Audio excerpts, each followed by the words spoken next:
ಈ ಕತೆ ನೀವು ನಿಮ್ಮ ಜೀವನದಲ್ಲಿ ಹೇಗೆ ಬದುಕಬೇಕು ಮತ್ತು ಎಷ್ಟು ಗಟ್ಟಿಯಾಗಿ ಬದುಕಬೇಕೆಂಬುದನ್ನು ತಿಳಿಸುತ್ತದೆ.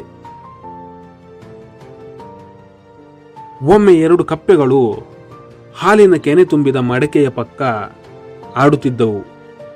ಅವು ಮಡಿಕೆಯ ಒಳಗೆ ಏನಿದೆ ಎಂದು ಬಗ್ಗಿ ನೋಡಲು ಹೋಗಿ ಅದರಲ್ಲಿ ಜಾರಿ ಬಿದ್ದು ಬಿಟ್ಟವು. ಕಪ್ಪೆಗಳಿಗೆ ಹೊರಬರಲು ಆಗಲಿಲ್ಲ. ಆದ್ದರಿಂದ ಅವುಗಳು ಅಲ್ಲೇ ಈಜಾಡುತ್ತಾ ಸುತ್ತುತ್ತಿದ್ದವು.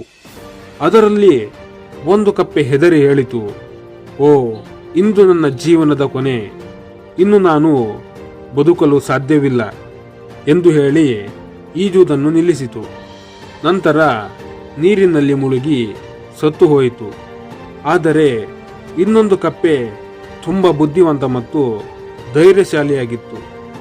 ಅದು ತನ್ನ ಪುಟ್ಟ ಪಾದಗಳಿಂದ ಕೆನೆಯನ್ನು ಹೊಡೆಯುತ್ತಾ ಈಜುತ್ತಲೇ ಇತ್ತು.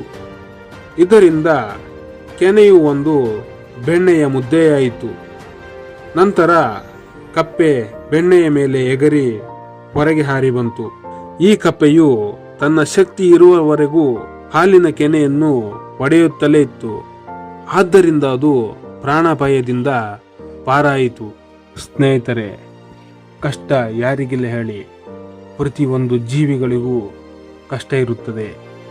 ಆ ಕಷ್ಟವನ್ನು ಎದುರಿಸಿ ಬದುಕುವ ತಾಕತ್ತು ನಮ್ಮಲ್ಲೇ ಇರುತ್ತದೆ.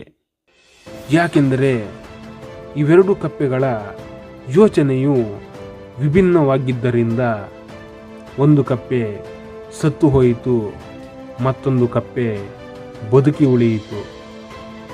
ಸ್ನೇಹಿತರೆ, ನಿಮ್ಮ ಯೋಚನೆಯೇ ನಿಮ್ಮ ಶಕ್ತಿ. ಆದ್ದರಿಂದ ನಿಮ್ಮ ಯೋಚನೆಯನ್ನು ಸರಿಯಾಗಿ ಉಪಯೋಗಿಸಿಕೊಳ್ಳಿ.